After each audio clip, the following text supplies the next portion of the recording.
¿Qué le parece si iniciamos orando, pidiéndole a Dios que sea el que nos guíe y el Espíritu Santo por medio de su palabra y el que podamos disfrutar del estudio y la predicación de esta mañana? Vamos a orar. Te damos las gracias, Padre bendito, por la oportunidad que tú nos das de estar reunidos aquí como hermanos, especialmente esta iglesia local acá en Agua Caliente de Cartago y alrededores. Ayúdanos, Padre bendito, para que podamos transmitir, ser la luz y la sal de esta tierra, con darnos un propósito y esperanza de lo que estamos haciendo acá.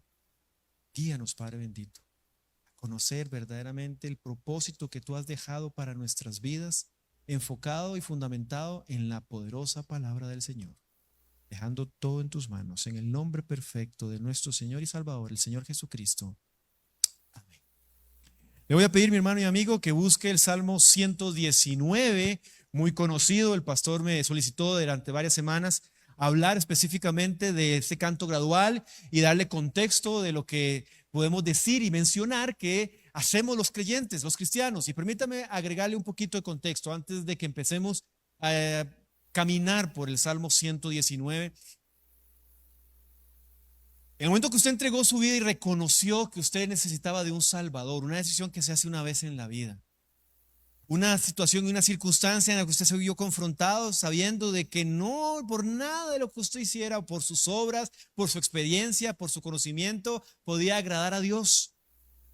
Por más que lo que nosotros podíamos decir de manera religiosa, que podamos convertir o hacer, nada, mis hermanos, nos podía acercar a Dios si no es única y exclusivamente por medio de ese Salvador prometido del Antiguo Testamento, el cual conocemos de manera gloriosa en su manifestación en presencia, hecho carne aquí en la tierra, y es el Señor Jesucristo. Usted tuvo que haber reconocido una vez en la vida de que necesitaba de ese Salvador, lo que conocemos como aceptar al Señor Jesucristo como su Señor y Salvador, el cual trastornó su visión, sus anhelos, sus metas, para ahora enfocarse en glorificarle a Él. Su visión, mi hermano, tuvo que haber cambiado, y en la Biblia nos menciona de que usted se convierte en una nueva criatura con un objetivo claro: vivir para Dios.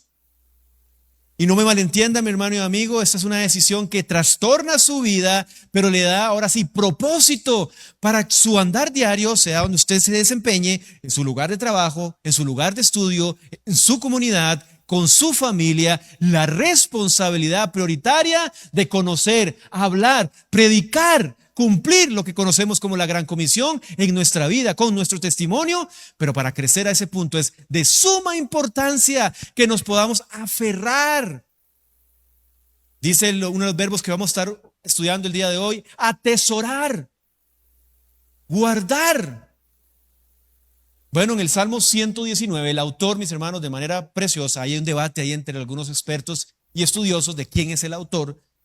Yo trato de decir que mi corazón dice que es David, pero no tengo el sustento. Pero hay algunos que dicen que es otro. Bueno, no nos tiene por qué interesar el autor. Sabemos que el autor es mismo Dios. En el Salmo 119 hace referencia de manera muy específica y utiliza un verbo. Usted lo va a escuchar en reiteradas ocasiones, desde el versículo 1 hasta el final. En varias ocasiones va a escuchar la palabra guardar, guardaré, y algunas variantes, algunas conjugaciones. Eso no fue que el autor no tenía inspiración de poder agregar más verbos, sino que sabemos que el Espíritu Santo necesitaba y deseaba que el pueblo de Israel en su momento conociera la importancia, el carácter mismo de Dios y su palabra, su manifestación, una, por cierto, de sus manifestaciones, que es la palabra del Señor. Y vamos a encontrar en diferentes ocasiones, en reiteradas ocasiones, la palabra guardar, guardaremos. Y eso en el contexto, en el hebreo en el que se escribió, en el hebreo antiguo, es uno de los aproximadamente 4 verbos que se encuentran en este pasaje. Uno de ellos es, y permítame y perdónenme la pronunciación, no sé hebreo antiguo, pero una de las palabras es shamar. Y hace referencia, y la traducción literal es memorización, guardar, aferrarse, atesorar. Dicen algunos de los expertos que también hace referencia de pastorear. ¿Qué es lo que hace el pastor cuando cuida sus ovejas? Sabe exactamente cuántas tiene, sabe las condiciones en las que se encuentra, está pendiente, sabe perfectamente y atesora lo máximo para que eso pueda ser productivo, para que ese rebaño pueda ser productivo, genere algún recurso, sabiendo, mis hermanos, que la visión más clara del pastor era tener, y eso es lo que hace la palabra shamar, o lo vamos a encontrar en diferentes ocasiones en el texto del Salmo 119, que por cierto se vuelve uno de los textos extremadamente curiosos en la Biblia. Es un canto gradual. Dicen los expertos que es específicamente densa, o por lo menos decir una prosa muy densa. O sea, se inspiró de manera preciosa. El autor utilizó lo mejor del recurso específico y lingüístico del hebreo antiguo para generar un canto gradual. Y es por eso que usted va a ver que en la mayoría de los títulos dice diferentes nombres. Dice Aleph, Bet, Gimel. Los logra ver que en cada párrafo o en cada estrofa viene un nombre. Dalet, He, Bo, Sein, Chet, Tet, y perdone mi pronunciación, Yod, Kaf, Lamet, Nun, Sameg, y no estoy hablando en lenguas, Ayin, Pe, Sade, simplemente tiene un sentido. ¿Sabe qué significa eso? Bueno, ahí sigue. A veces te lo digo todos. Kof, Bresh, Sin, y termina con Tao. Para los curiosos, ese es el alfabeto hebreo antiguo. Entonces significa que ese canto, ese ritmo, o por lo menos la manera en el ritmo en que está escrito, o la manera en que está escrito, el autor utilizó como referencia, como un acróstico, utilizando el alfabeto hebreo. Entonces, y hay otra curiosidad, notan que cada párrafo tiene un común denominador con cada uno de ellos. ¿Lo nota? Puede ver usted que hay un común denominador en el Salmo 119 y que cada párrafo tiene un común denominador. Vamos a ver si alguno lo capta. ¿Lo saben? Son de 8 versículos. Bueno, aunque en la manera que está escrita o estructurada en tiempos modernos, porque agregar capítulos y versículos es moderno, no fue que la Biblia fue escrita de esa manera, pero este canto específico, cada una de las estrofas y cada uno de los hace una referencia. Mis hermanos, esto no estamos hablando de la cábala judía, ni es que estamos aquí diciendo que la numerología, no, estamos hablando de que eso es un canto con estrofas. No sabemos cómo fue escrito tal vez la música en ese momento. Hay algunos que han extraído ciertos pasajes y han hecho algunos cantos. Pero, ¿qué le quiero decir con esto? Dios utilizó al autor y especialmente para enseñarle al pueblo de Israel la importancia utilizando un canto para que pudiera conocer, y aquí lo más importante es la manifestación de Dios por medio de su palabra. Y usted va a encontrar en reiteradas ocasiones la importancia que para Dios era, para el pueblo de Israel, que por cierto aplica completamente para nosotros en estos tiempos, en la importancia de que debe tener en la vida del creyente, del que entregó su vida, el que cambió su vida por medio del Señor Jesucristo, en la importancia de guardar la palabra del Señor. Hermanos, el ser humano tiene no solamente la vida del cristiano en estos momentos no está para nacer, crecer, reproducirnos y morir. Estamos aquí con un propósito maravilloso de transmitir la esperanza gloriosa que el Señor Jesucristo murió en la cruz del Calvario, derramó su sangre, para que la paga del pecado es muerte, y con la muerte del Señor Jesucristo pagó por nuestros pecados. Dicen los expertos, y los teólogos que ahí ya podríamos decir se cumplió, gloria a Dios con eso. Pero de manera gloriosa y maravillosa, siendo Dios mismo, resucitó en la cruz del Calvario, después fue muerto en la cruz del Calvario y resucitó al tercer día, venciendo a la muerte. Y eso es lo que cambia, trastorna completamente y nos marca la diferencia entre las sectas y las religiones, de que nuestro protagonista, el principal, Dios mismo resucitó y está vivo el día de hoy. Y ese es el autor de la poderosa palabra del Señor. Mi hermano, lo que tenemos en nuestras manos no es simplemente un libro de pasajes y textos bonitos para calmar nuestra conciencia. Estamos hablando, mi hermano y amigo, que sigue siendo el libro bestseller, sigue siendo el libro más vendido, sigue siendo el libro que entre los índices de búsqueda o por lo menos de Google, vamos a encontrar la Biblia como información que se sigue buscando. ¿Sabía usted que el país que más imprime Biblias y hay una de las fábricas que se encuentran específicamente en unos países comunistas en contra de Dios es China? China vio el negocio. Se dio cuenta, mi hermano y amigo, que no puede luchar contra esa verdad absoluta establecida. Este libro ha permanecido y permanece para siempre, como lo leímos en 1 de Pedro capítulo 1, versículo 25, no por esfuerzo humano, sino porque la poderosa palabra del Señor, que es fresca y que debe actuar en nuestras vidas, que debe ser la herramienta fundamental para tener una visión cristocéntrica y una cosmovisión bíblica. ¿Ve usted de esa manera? ¿Toma usted sus decisiones financieras, de relaciones amorosas, económicas, políticas, llámele que usted quiera, basadas en la palabra del Señor? ¿Es su visión o una cosmovisión bíblica a la hora de pensar, actuar? Bueno, El Salmo 119 da la importancia de por qué es necesario que en la vida del creyente, en la vida del ser humano, especialmente el que reconoció al Señor Jesucristo como su Señor y Salvador, que pueda andar en la ley de Jehová. Dice así el versículo número 1, búsquelo, Salmo 119. Bienaventurados los perfectos de camino, los que andan en la ley de Jehová. Bienaventurados los que, ¿qué? Shamar, los que guardan sus testimonios y con todo el corazón le buscan. Busca usted con todo su deseo, con todo su ardor, la palabra en su corazón, la palabra del Señor. Ahora hablaba con los maestros y hemos hecho ese ejercicio. No me diga, no se confiese conmigo, pero le costó a usted buscar la Biblia hoy para venir al culto. ¿Dónde la habré dejado yo el domingo pasado? Pero yo creo que, no, espérese, mi amor, ¿dónde dejé la Biblia? ¿Le pasó a usted eso? No me diga, no se confiese. Porque muchos, le voy a ser sincero, en ocasiones hasta nosotros nos ha pasado. Hemos tenido en poco la palabra del Señor y lo vemos como el libro de los religiosos, el libro de los domingos, y lo vemos como el manual que transforma y sigue transformando nuestra vida. El concepto de eternidad se nos vuelve algo abstracto. No lo entendemos, somos seres finitos, vivimos bajo una línea de tiempo en la que Dios nos somete, Dios creó esa línea de tiempo, entonces el concepto de eternidad se nos vuelve algo abstracto, pero la palabra del Señor, y lo vimos en 1 de Pedro, capítulo 1, versículo 25, dice que la palabra del Señor permanece para siempre. ¿Quiere tocar algo tangible que permanece para siempre? Bueno, la palabra del Señor. Y sabía que eso fue dicho hace aproximadamente más de 2000 años, cuando el apóstol Pedro le hablaba a las iglesias emergentes que estaban siendo perseguidas. Y sabía que el apóstol Pedro utilizó esa frase como un texto bibliográfico, usándolo y porque lo había tomado del libro de Isaías.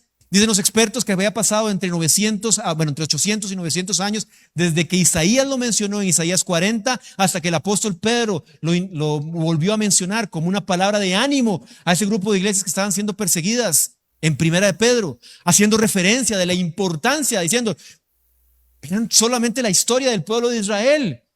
La palabra del Señor permanece para siempre. Qué palabras de ánimo del apóstol Pedro a ese grupo de iglesias en 1 de Pedro, usted lo puede ver, y ahí dice con nombre y apellidos cuáles son las iglesias en el capítulo 1, en el versículo 1.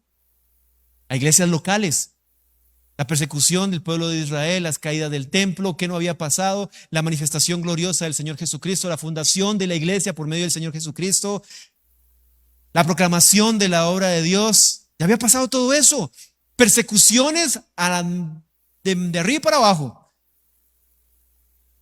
Y el apóstol Pedro dice, no se preocupen, hermanos, la palabra del Señor permanece para siempre. Qué curioso, ¿verdad? Pero ha pasado más de 2000 años. Pedro lo dijo y hoy con toda propiedad, en este 2026, aunque no queramos o algunos no quieran, la palabra del Señor permanece para siempre. Y ese principio, mis hermanos, es la que nos da la importancia, la necesidad, la oportunidad de que podamos nosotros guardar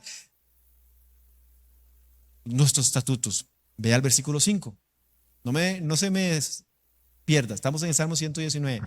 Andamos cruzando por diferentes pasajes, pero manténgase en el Salmo 119. Dice así: ojalá fuesen ordenados mis caminos para guardar, otra vez, tus estatutos. Entonces no sería yo avergonzado cuando atendiese a todos tus mandamientos. Versículo 8.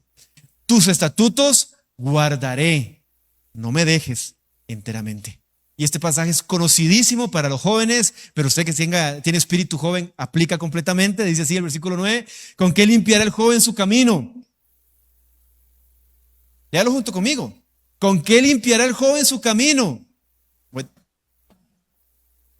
Con guardar tu palabra.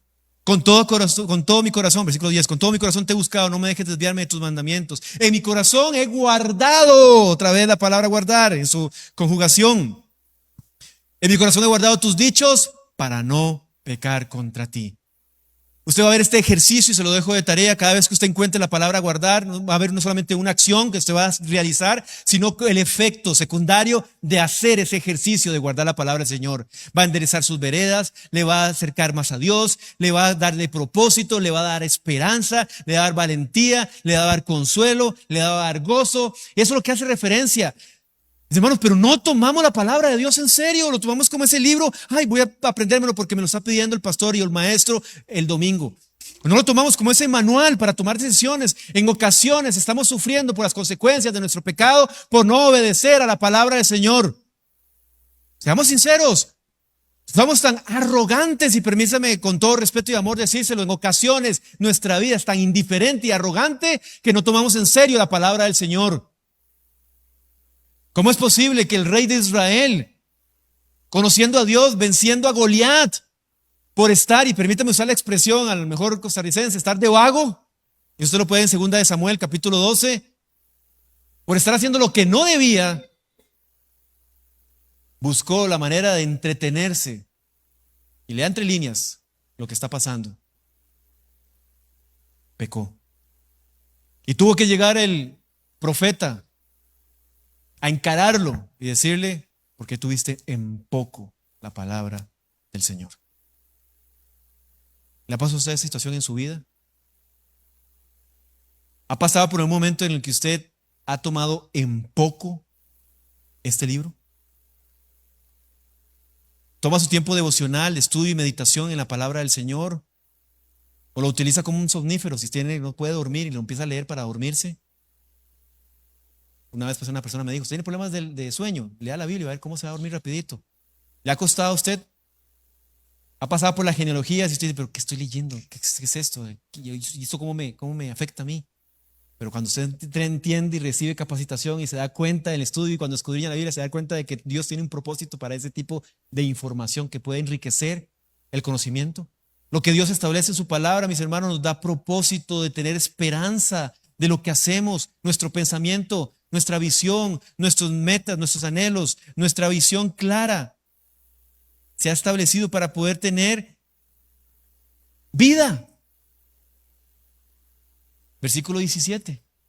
Haz bien a tu siervo, que viva y guarde tu palabra. Abre mis ojos y miraré las maravillas de tu ley. Forastero soy yo en la tierra. No cubras de mí tus mandamientos. Quebrantada está mi alma de desear tus juicios en todo tiempo. ¿Se levanta usted con ese ánimo de estudiar la palabra del Señor? El salmista lo había entendido muy bien. El autor de alguna u otra manera sabía que deseaba tener un compromiso personal, luchando con su indiferencia, su falta de compromiso, por sus ocupaciones, por estar también su calendario tan ajetreado que no puede tener tiempo para Dios. Pero sabía y tenía que tomar una decisión sabiendo de que somos extranjeros y peregrinos. En ocasiones vivimos tan aferrados en los problemas, en las situaciones o en las bendiciones de este mundo que se nos olvida que nuestro principal objetivo es buscar la voluntad del Señor, que por cierto dice la carta de los Romanos que es agradable y perfecta. Pero vivimos tan aferrados, mis hermanos, en lo que vamos a obtener, lo que vamos a esperar. Y no me malentienda, es importante ser mayordomo con lo que Dios nos da. Es de suma importancia ser el mejor colaborador, el mejor trabajador, dar testimonio, ser el mejor estudiante, ser el mejor vecino. Es de suma importancia, mis hermanos, esforzarse, pero es más y supremo buscar la voluntad del Señor. ¿Qué es lo que Dios quiere para mi vida? Usted no está al azar, no es que Dios tiene una tómbola y está, vamos a ver qué pasa, vamos a ver cómo le va hoy al hermano, qué va a hacer hoy. No, usted tiene un propósito. Usted vive y marca la diferencia. Usted es diferente a lo que el mundo ofrece. Usted tiene la esperanza gloriosa y maravillosa del Señor Jesucristo en su vida. Tanto así que el salmista lo declara como un compromiso. Versículo 57 del Salmo 119. No vamos a hacer el intento, no es que vamos a esforzarnos, no es que vamos a sacar tiempito de nuestra agenda tan ajetreada. Sí, estamos ocupados, todos tenemos responsabilidades, pero el salmista tuvo que declarar y decir: mi porción es Jehová. He dicho que guardaré tus palabras. No va a hacer el esfuerzo, no va a hacer el intento, no va a tratar de adaptarse porque tiene una agenda tan atareada para ver si hace lo posible de estudiar o guardar o tener un tiempo quieto con Dios o servir a Dios en su iglesia. El salmista había dicho: mi porción es Jehová. O sea, mi parte más la necesaria, la que deseo, dice la palabra porción, o por lo menos habla de esa parte, la parte más importante. Mi porción es Jehová. He dicho que guardaré tus palabras. Un compromiso. Una decisión en la que tiene que luchar, me imagino, con sus circunstancias, situaciones, pongámosle nombre y apellido, con su pecado. Mi porción es Jehová. He dicho que guardaré tus palabras. Pero no queda simplemente con un compromiso, sino un deseo y un ánimo de aprender.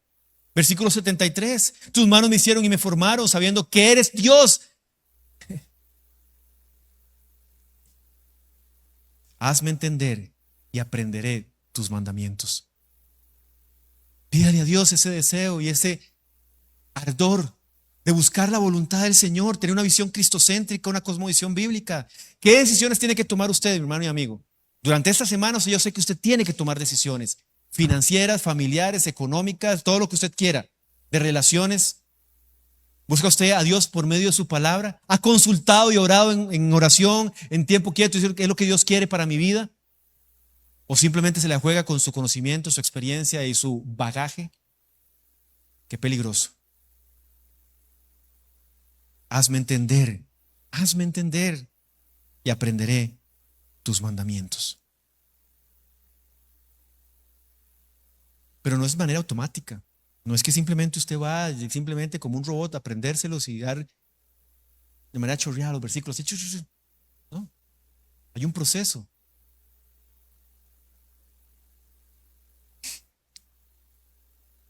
Versículo 78. Pero leamos la segunda parte, está bien. Dice la primera parte: se han avergonzado los soberbios porque sin causa me han calumniado. Bueno, ahí está el salmista quejándose un poquitico, pero después dice en el versículo, en la parte B: pero yo meditaré en tus mandamientos. Sí, me están pasando circunstancias que tal vez no puedo controlar, pero yo meditaré en tus mandamientos. Y la meditación no es una meditación trascendental en la que usted va a poner un incienso y se va a sentar de una manera específica ahí formando la posición del loto, dicen algunos. No sé cómo funciona eso. No está hablando de ese tipo de meditación. Está hablando de ese pensamiento que sobreabunde en los dichos de Jehová. ¿Se ve usted confrontado con la palabra del Señor? Vayamos al Salmo 19. Me dice mi esposa que yo este chiste lo hago cada vez que predico, ya la tengo aburrida con ese chiste, pero yo en el Salmo 119, el Salmo 19, en tiempos modernos se le puso un canto. ¿Sabía usted? Bueno, yo lo hemos cantado, lo sabe, eso es un corito. Yo siempre menciono y digo que no voy a cantar para que ustedes no se vayan. Entonces, no lo voy a cantar, no se preocupe. Pero de este pasaje me parece extraordinario la manera en que Dios estableció. Ahora sí, ya con propiedad podemos decir quién es el autor, lo dice el mismo pasaje, es David. Se da algo curioso. Vemos la manifestación de Dios en sus dos etapas. Dios se manifiesta de muchas maneras, pero el Salmo 19 hace referencia de dos de sus manifestaciones. Primero, el firmamento, el cielo, el universo. Es extraordinario, es extremadamente complejo. El firmamento, el cielo, las estrellas, el universo. Tuve la oportunidad de estar viendo un pequeño documental sobre el universo y específicamente sobre un planeta. Y hasta los mismos autores, sin ser tal vez conocimiento ni cristocéntricos ni nada, pero hacían referencia de que era tan complejo, tan diseñado, que se veía la mano de un ingeniero arquitecto. Bueno, el pasaje dice: los cielos cuentan la gloria de Dios y el firmamento anuncia la obra de sus manos. Sería tan arrogante pensar de que eso es casualidad o que es simplemente un efecto del azar. No, aquí hay un diseño. Se nota un diseño para que especialmente el cielo y por lo menos el planeta Tierra. Se nota que está todo tan diseñado para que exista vida, que hay más factores, hay más probabilidad de que no exista a que exista. Y eso sabemos que es la mano de Dios. Bueno, Dios se manifiesta por medio en el versículo del 1 al 6, como por medio de su creación. Pero también vemos la otra manifestación, la que nos ocupa el día de hoy, del versículo 7 al 10. Y es su palabra. Para David era importante transmitir al pueblo de Israel por medio de este canto la importancia de que la ley de Jehová es perfecta, que convierte el alma, que el testimonio de Jehová es fiel, que hace sabio al sencillo, que los mandamientos de Jehová son rectos, que alegran el corazón, que el precepto de Jehová es puro, que alumbra los ojos, que el temor de Jehová es limpio, que permanece para siempre. Los juicios de Jehová son verdad, todos justos. Y me encantan los absolutismos y cómo la verdad absoluta es plasmada aquí y le arde, permítame decirle a este mundo que quiere saber que todo es relativo, todo es al azar. No, hay una verdad absoluta, les guste o no, y permítame usar esta expresión a este mundo, de que los juicios de Jehová son verdad, todos son justos. ¿Y cómo deben actuar en nuestra vida? Versículo 10, deseables son más que el oro y más que mucho oro afinado, y dulces más que miel que la que destila del panal. Mis hermanos, ¿vive usted así? ¿Desea usted tanto la palabra del Señor, así como la misma miel que está fresca, nada de que está adulterada, nada de que usted va y la consigue con cosas adicionales? Usted dice, no, yo la quiero fresca, pura, la que viene mismo, mejor voy a ir al panal a recogerla. Bueno, esa hace referencia el salmista, de que es pura, de que inclusive es más deseable que el oro, un metal preciado. Bueno, el salmista lo había entendido muy bien, pero de un momento a otro, después de estas dos manifestaciones, la grandeza del universo, la palabra de Dios, cómo manifiesta el carácter del mismo Dios, el salmista en el versículo 11 dice, tus siervos además, ¿qué dice ahí? Tus siervos además, hermanos, amonestado con ellos. Cuando la Biblia, mi hermano y amigo, usted estudia la palabra del Señor y le empieza a amonestar, le empieza a decir qué no debe hacer, cómo debe pensar, empieza a trastornar su realidad, su cosmovisión, va por buen camino.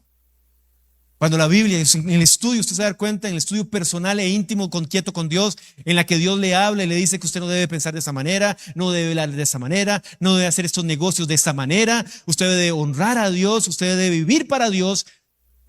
Y empieza entonces a no gustarnos porque nuestra carne nos empieza a jalar a vivir para nosotros. Pero dice, tu siervo es además amonestado con ellos.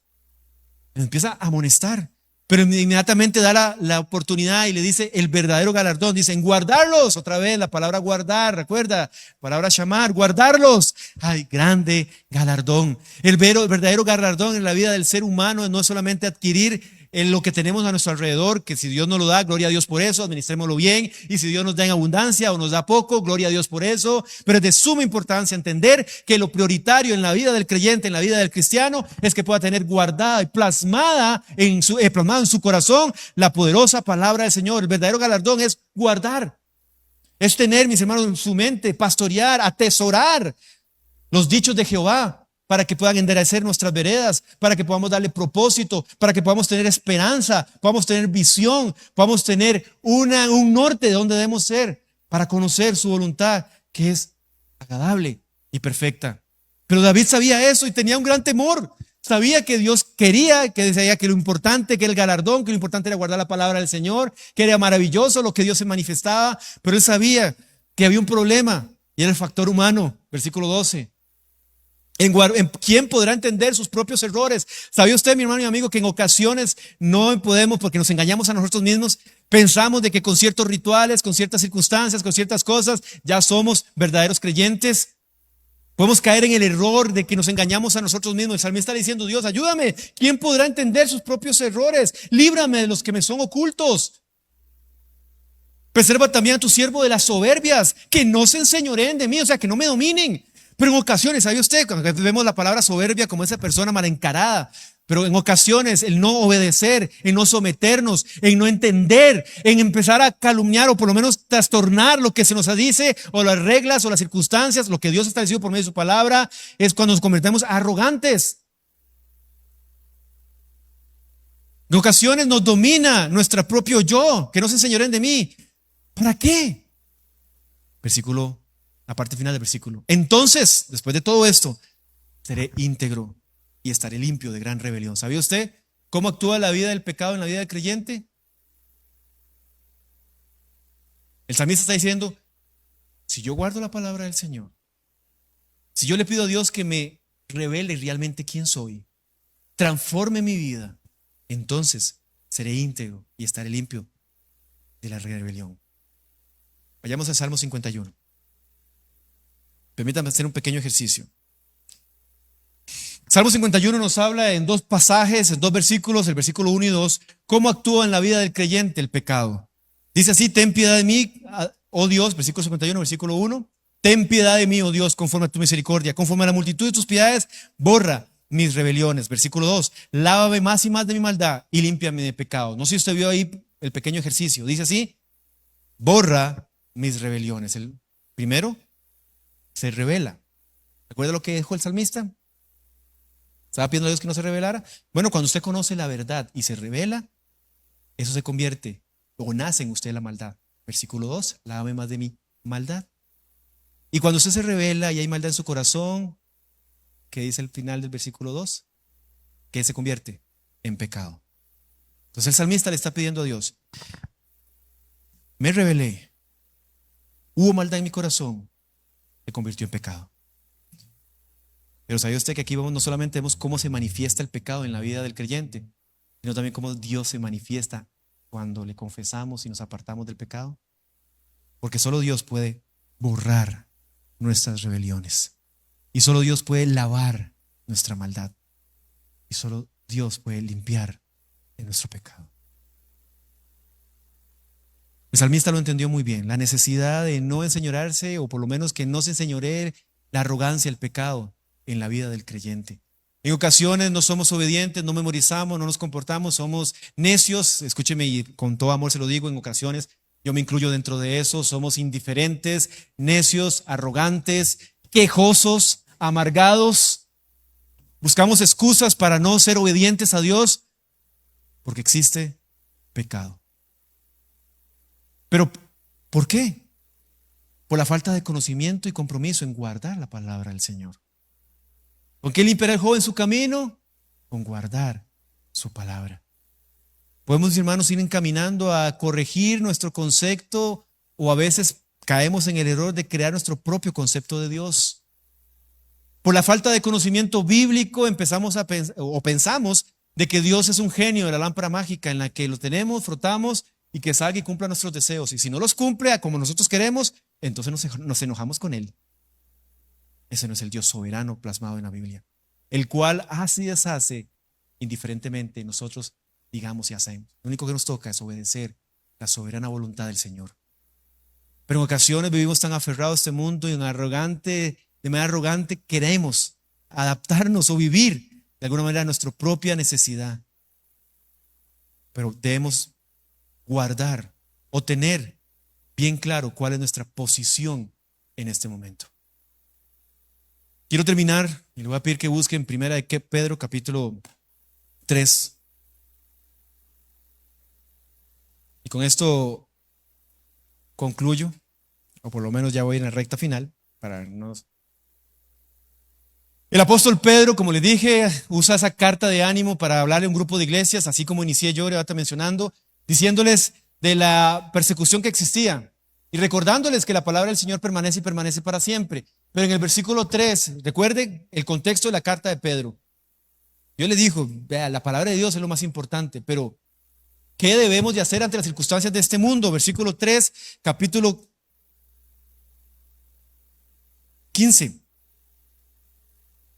Primera de Pedro, capítulo 3, versículo 15. Dice, Señor, santificad a Dios el Señor en vuestros corazones y estad siempre preparados para presentar defensa con mansedumbre y reverencia ante todo el que os demande razón. Me encanta esta palabra, de la esperanza que hay en vosotros, o sea, conocimiento académico intelectual, cuando su mente fue renovada, cuando su visión fue clara, cuando usted se preparó verdaderamente para presentar a este mundo que nos demanda con nuestro testimonio, con nuestra vida, con nuestra información, con nuestro conocimiento, la esperanza que hay en nosotros.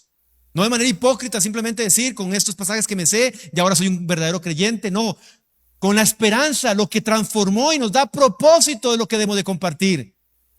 Y es por eso que el 1 Pedro le dice a la iglesia, estad siempre preparados, y esa preparación conlleva esfuerzo, compromiso, entrega, sacrificio, que en ocasiones no queremos. Queremos que se convierta la iglesia en un club social, en que calme, o que se convierta el show del pastor y sus obreros en la que venimos acá. ¿Ha escuchado que el ambiente evangélico dice, yo voy a ir a la iglesia a recibir palabra? No, mi hermano, permítame decirle, en la iglesia usted viene a entregar su vida, su servicio, su compromiso, su entrega. Usted no viene aquí a recibir, usted viene aquí a entregar. Pero pensamos de que esto se vuelve un buffet. Lo que me gusta, lo que no me gusta voy a extraer para calmar mi conciencia. No, mi hermano y amigo, entonces se entendió mal. Aquí venimos a someter nuestra vida a conocimiento, a entrega, a arrepentimiento, a cambiar, a transformar, a vivir, a compartir, a hacer verdadera coinonía para glorificar a Dios y cumplir la voluntad del Señor, que es agradable y perfecta, para que podamos crecer y ser la luz y la sal de esta tierra, para vivir con propósito, para vivir con esperanza, que lo que marca la diferencia de este mundo y las personas que están fuera de este mundo, el cual no tienen la esperanza del Señor Jesucristo. Porque la verdadera necesidad no es económica, no es social, no es política lo que necesita ese mundo. La verdadera necesidad es el Señor Jesucristo, su palabra, y que cómo transforma en la vida de esas personas. Y Dios nos utiliza a nosotros sin nosotros merecerlo, sin ser dignos. Hacemos un análisis, sabemos que hay personas mejor capacitadas que nosotros, pero Dios nos da la oportunidad de estar aquí para servirle. Mis hermanos, no perdamos el enfoque. Estamos aquí para poder tener una visión cristocéntrica, para tener una visión y una cosmovisión bíblica.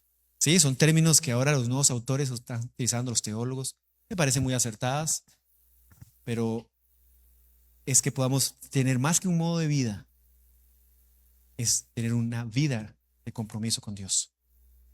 Voy a pedir que incline su rostro, que cierre sus ojos en esta mañana.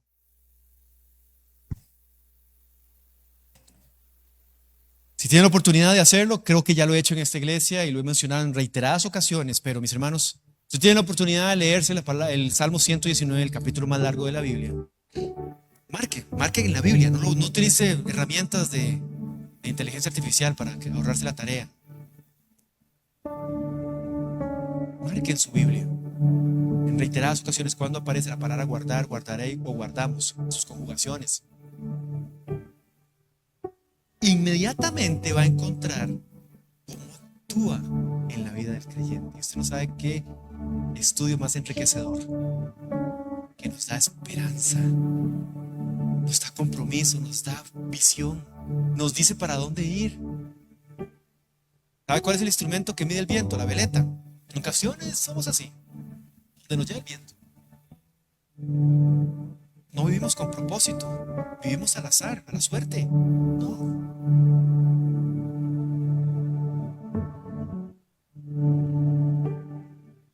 Usted llora, se arrodilla y ruega a Dios para que le dé sabiduría. Teme de usted mismo, porque yo todos los días, cada vez que me veo al espejo, me doy miedo. Ya eso es otra cosa, pero yo sé que lo mejor en mí no soy yo ni mi experiencia, lo mejor en mí es Cristo. Dice el canto navideño que lo mejor de nosotros es Cristo en nosotros. ¿Sabe usted que es el Emmanuel? Dios con nosotros. Lo mejor de nosotros es Cristo en nuestras vidas. El Espíritu Santo, el que se encarga de, y permítame usar esta expresión un poquito extraña, atormentarnos para que vayamos al arrepentimiento. Pero a veces contristamos el espíritu y empezamos a luchar porque no queremos que se nos diga nada.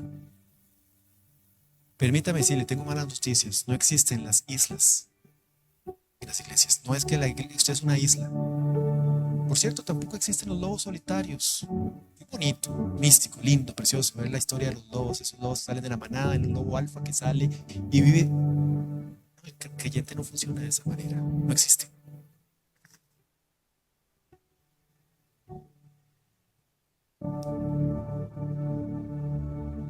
¿Guarda usted verdaderamente la palabra del Señor o la toma en poco? Yo inicié mencionando, se lo dije a los maestros, en ocasiones estamos arrastrando consecuencias de nuestras malas decisiones por no obedecer a la palabra del Señor. Sí, tenemos que asumirlas. Dios nos va a corregir. ¿Cómo nos van a llevar? Palo, como dijeron ahora en la clase. Estamos llevando palo. El verdadero galardón es guardar la palabra del Señor.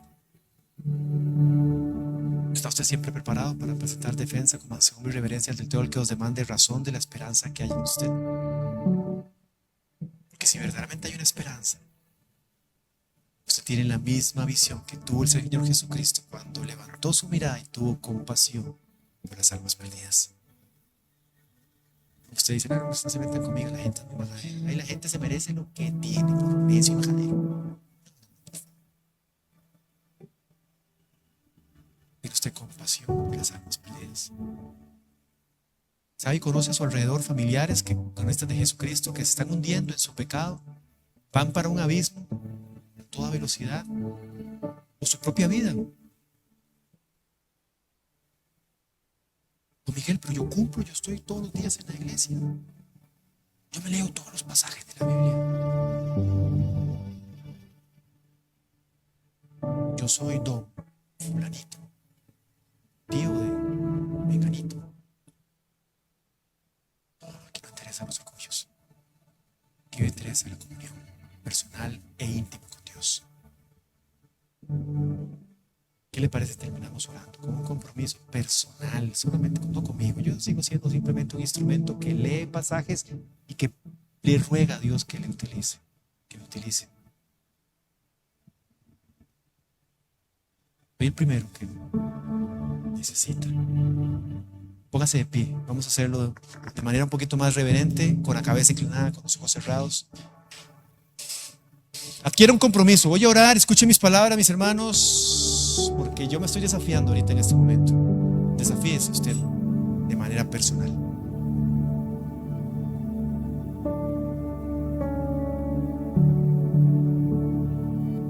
Hablando con su pastor, tuve la oportunidad en estas 2 últimas semanas. Compartimos videos e información para enriquecer la visión y el corazón que él estaba transmitiendo. Me transmitió un video interesantísimo de cómo unos buzos, uno perdió la vida porque soltó su línea de vida. Había una línea de vida que los tenía conectados, pero por curiosidad, por cosas, perdió la línea de vida, se soltó y fue encontrado muerto días después. Que soltó su línea de vida. No sé usted, pero yo tengo miedo de soltar la voluntad de Dios por medio de su palabra, porque sé cómo termina. No quiero tener en poco la palabra del Señor. No quiero que alguien me diga, Miguel, muy bonito, pero ¿qué es eso? Yo he tenido personas que me lo han dicho. Yo sé que usted también ha tenido personas que se lo han dicho. Tómelo como Dios, no le juzgue, no le diga, ay, puritano, ese santo que me está juzgando, júzguese usted primero, no. Pídale a Dios.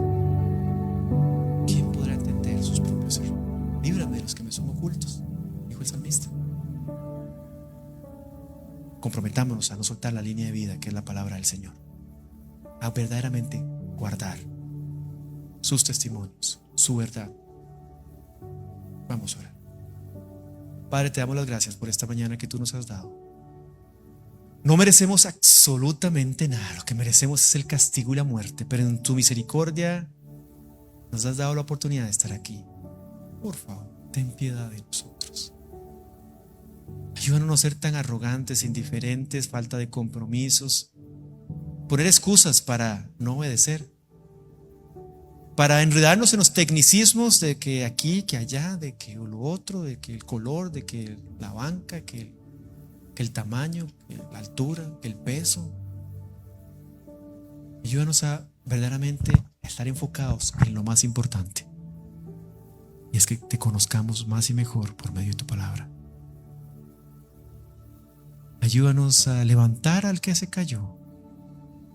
Ayúdanos a reconocer que necesitamos ser levantados. Ayúdanos, Padre bendito, a ser desafiados a buscar tu rostro. Sí, tenemos muchas cosas que hacer. Mañana va a ser un día para algunos laboral, para algunos de estudio, tal vez para algunos de tiempo libre.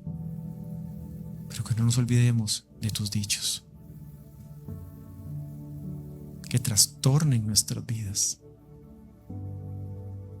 que nos den esperanza. Sé que muchos padres están pasando por situaciones económicas, familiares, de relaciones difíciles, algunos de salud,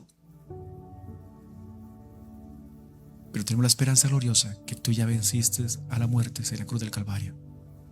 Y eso nos da esperanza de que aunque somos extranjeros y peregrinos, tenemos una eternidad gloriosa cerca de ti. Ayúdanos a no aferrarnos a este mundo, o dejarnos encandilar por las grandezas y las maravillosas cosas y las bendiciones, que en ocasiones puede ser que se nos vuelvan distractores. Que nuestros anhelos no sean tan vacíos y fríos, solo adquirir. Claro, necesitamos ser responsables. No es malo ser buen administrador, tener metas, anhelos, sueños y metas.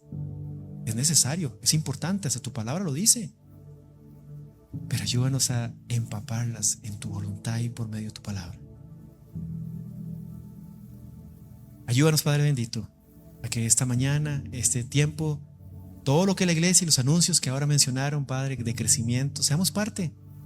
No seamos, ahora que está muy de moda todo esto de los eventos deportivos, no seamos simples aficionados, que nos ponemos la camiseta y la dejamos guardada hasta después y volviendo a ver hasta que vuelva a jugar, nos volvemos a poner la camiseta. No, ayúdanos a aferrarnos a la visión de tu voluntad, dejando todo en tus manos en esta mañana, en el nombre perfecto de nuestro Señor y Salvador, el Señor Jesucristo. Gracias, Jesús. Dejando todo en tus manos, te lo pido en el nombre perfecto